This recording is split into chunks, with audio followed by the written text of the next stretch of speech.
Hello again, welcome back. We're back together. Good morning and welcome to a new program. Welcome to class number 687, right? Yeah. Welcome to class number 687. How are you doing today? How's everything? How are things going? How are you doing today? How are you doing? How are things going? How's everything? All right.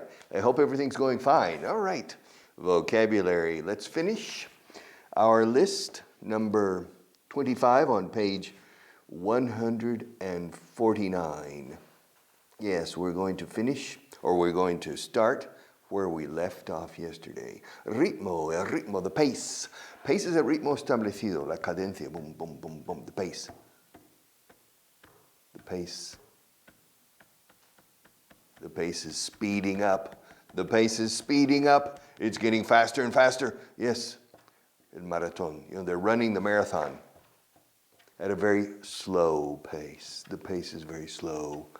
And we have a pacemaker. Un marcapasos también para el corazón is the pace, a pacemaker. El hacedor de ritmo, pacemaker, to make the pace. Now the pace is fast. Oh, the other person is setting a fast pace. I'm tired. He's running too fast during the first 5 kilometers of the marathon. He has set a very fast pace, the pace. Now the rhythm, ritmo, claro, rhythm, strange word in English, R-H-Y-T-H-M, rhythm. I've got music, I've got rhythm, I've got my girl, who could ask for anything more? Un americano en París, the movie or the play also, what the theater is a play, the Broadway production, An American in Paris. And in the movie with Gene Kelly and Leslie Caron. And at the beginning, Gene Kelly is dancing in the streets of Paris.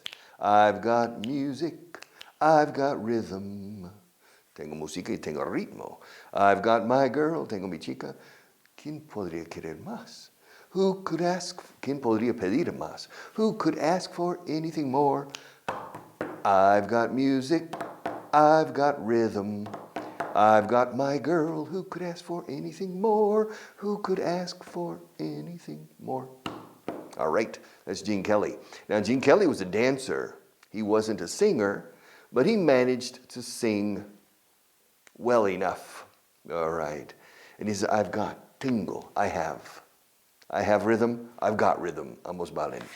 Rhythm, but this is the pace, el ritmo establecido en una carrera, por ejemplo, o en tu trabajo, the pace. The pace. The pace, pace, como el paso.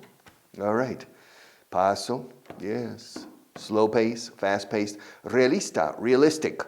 Ser realista sobre el aprendizaje del inglés. Be realistic about learning English. It takes a lot of hard work, a lot of focus, a lot of concentration. It takes a lot of willpower, poder de fuerza de voluntad. Willpower is now or never. Willpower, it takes a lot. Ello toma mucho. It takes a lot of concentration. It takes a lot of focus. It takes a lot of effort. It takes significa se necesita. Hace falta mucho esfuerzo. It takes, it's necessary. It takes, exige, requiere mucho esfuerzo, mucho fuerza de voluntad. So be realistic. Learning English takes a lot of time. It takes a lot of effort. It takes a lot of concentration. It takes a lot of focus. It takes a lot of whatever, willpower, strong will. So be realistic. Be a realist. Sé un realista. Eso es sustantivo. Que seas una persona realista. Que seas un realista. Be a realist. Ahora, adjetivo. Ser realista. Be realistic. Yes, un realista es una persona realista. A realist is a realistic person. Escasez. Scarcity. Escaso. Scarce. Scarce. Time, el tiempo. Time is a scarce resource. ¿Sí? Es un bien escaso, es un recurso escaso. Time is a scarce resource. Nah, oh, come on, of course it is. Time is flexible. Yeah, you have enough time in your life to accomplish whatever you want. It depends on you. It doesn't depend on your time. Time is elastic. Time is flexible. You can stretch time. You can stretch time if you want. So don't blame time. No eches la culpa al tiempo o la falta de tiempo. Don't blame that. Blame yourself. It's only your fault. It's nobody's fault but your own. It's nobody's fault but your own. Time goes by. Time goes by. Time passes. Time goes on. As time goes by, I realized as time goes on. As time goes by, conforme pasa el tiempo. As time passes. Yes, but time will continue passing. Time never stops. But you can transform time into your ally. Ally? What's ally? Un aliado, tu aliado. Your ally. Ally. How do you spell it? A-L-L-Y? Excuse me? A-L-L-Y? A-L-L-Y. Allí. Yeah, okay. With Spanish phonetics. Ally. Yes. Convert time into your ally and stretch it in any direction you want. And you can make time. Escasez del tiempo. El tiempo no es un bien escaso. Time isn't a scarce resource, recurso.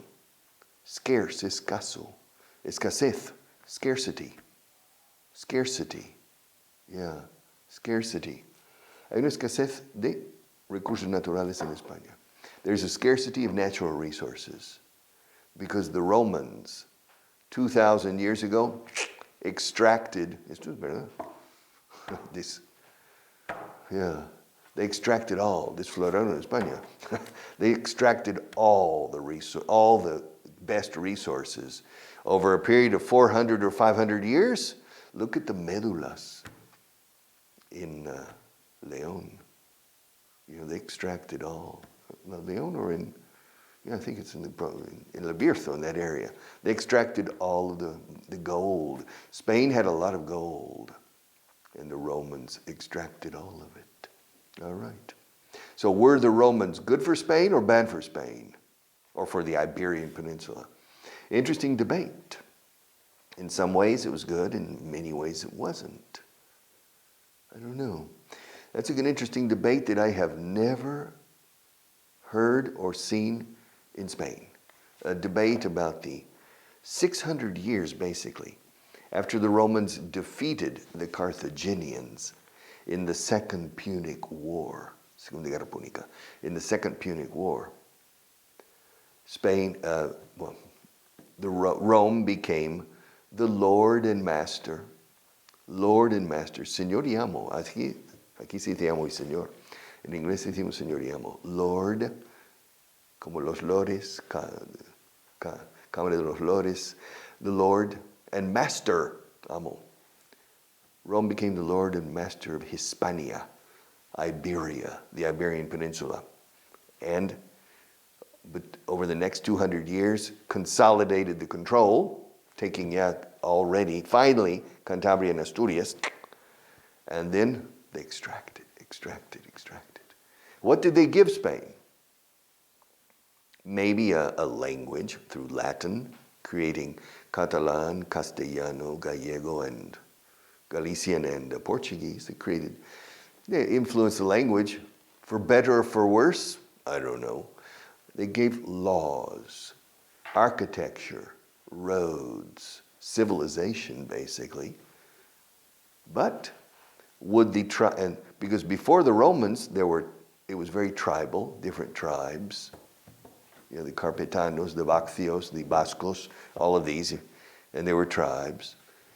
It's interesting. What would Spain be today if the Romans never entered? Yes, probably the official language in Spain would be Semita, because Carthage, los Cartaginenses, the Carthaginians would have taken Spain, because if Rome had lost the Punic Wars, then Carthage in the north of Africa, which spoke Phoenician, a Phoenician language, a Semitic, lingua semita, a Semitic language, would have controlled the Iberian Peninsula, because Hamilcar, Hasdrubal, and Hannibal, already controlled basically half of the Iberian Peninsula before the Second Punic War. And so if they had won the Second Punic War, Rome would have disappeared. And today the people would speak in Spain maybe a language similar to the people in Syria or in Israel, similar to Hebrew, to Aramaic, or to Arabic, maybe. It's interesting speculating on what would have happened if something else had happened. All right, escasez.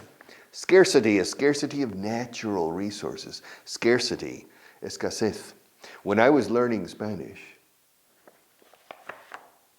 one of my challenges was la fe y la zeta española. Because when I was learning Spanish in Oklahoma and in Texas, the teachers taught South American, Latin American Spanish. Escasez, no escasez. Ciudad, not ciudad. Zaragoza, zarzuela, etc. Like the people in Latin America. And so for me to adopt the theta y la fe took a little bit of time, and I was confusing. And in order to practice, I took the word escasez and escocés, de los escoceses, and I put them together to practice it. And I practiced the sentence, hay una escasez de escoceses. Hay una escasez de escoceses.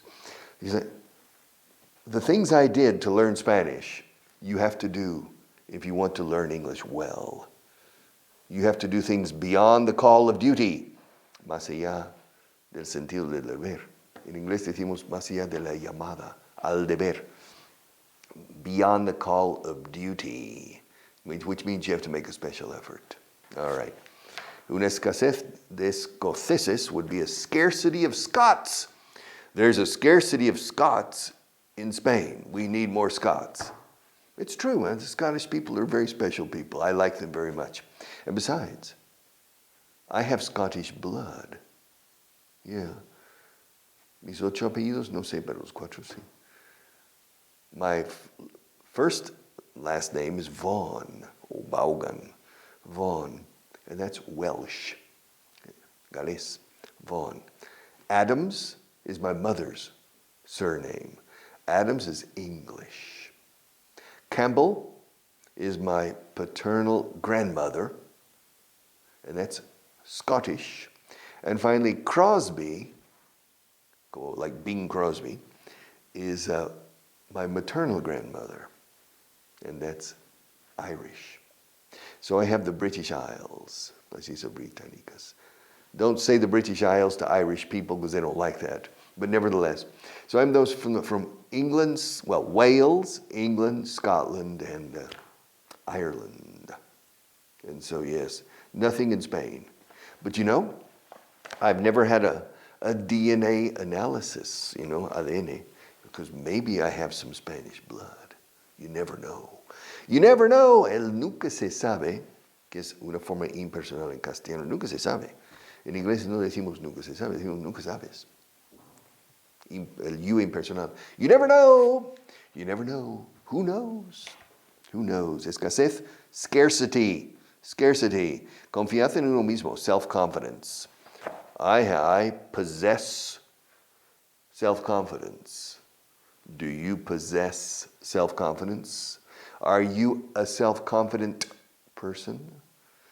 Do you exhibit self-confidence? Are you a self-confident person? You need to be self-confident. Autoconfianza, confianza en uno mismo. To be self-confident, rascacielos. Un raspacielos in English. Skyscraper, to scrape to scrape. Yes, to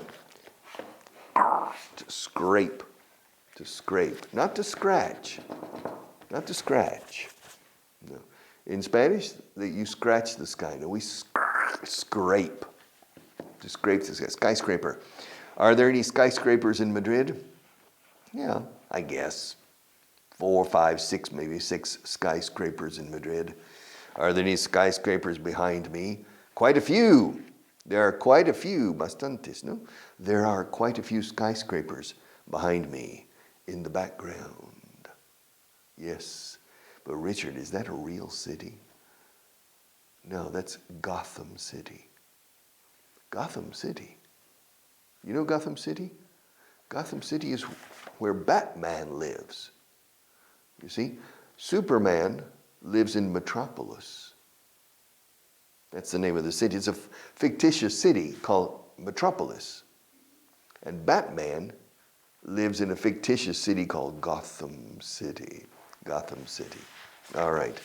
So let's go on. So rascacielos, skyscraper. Skyscraper. All right. Retar, desafiar. Retar, to challenge. Te reto, un duelo. I challenge you to a duel. Un duelo. Pistols or swords? Pistols or swords? Well, I challenge you to a duel. I challenge you to a duel. All right. Duel. Duel escrito como duelo.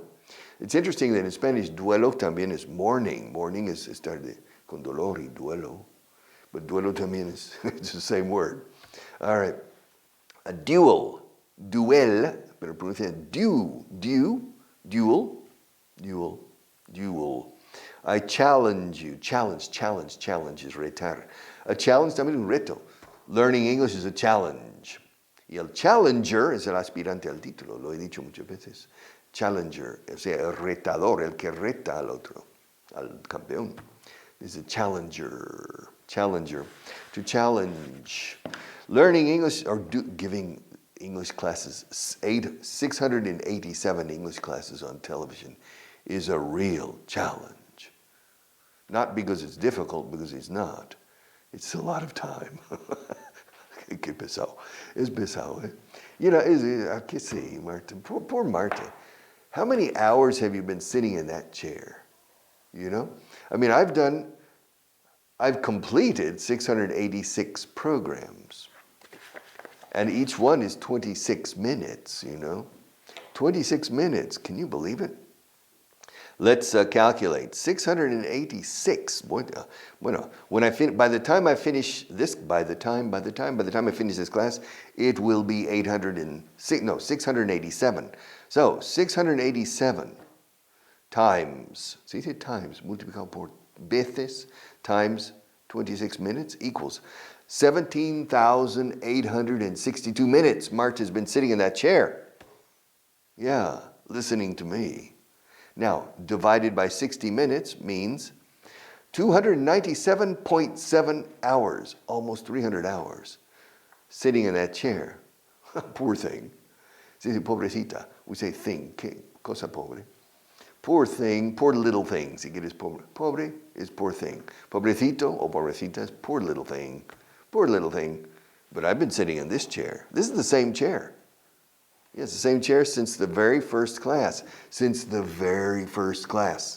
mismísima primerísima clase. All right, from the very first class, I've been sitting in this silly chair, and she's been sitting in that silly chair. And we do it for you. Yeah.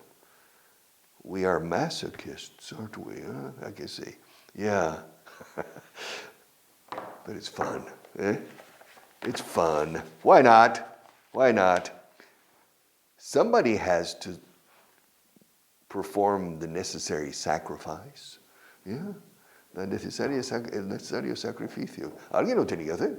Somebody has to sacrifice themselves for you. And so Marta and I sacrifice ourselves. All right, retar, to challenge. Yes, te reto un duelo. I challenge you to a duel. Entregar is to deliver. Entregar. To deliver. Yes. También es en sentido bíblico, líbranos del mal. Amen. And deliver us from evil. Amen. Yeah. I remember, I told you maybe 500 programs ago, I had a student, Maria Jose was her name, and she said when she was a little girl, she was afraid of el malamen. Tenía miedo al malamen. Porque decía, y líbranos del malamen. ¿Quién es el malamen? ¿Quién mira por nosotros? Líbranos del malamen.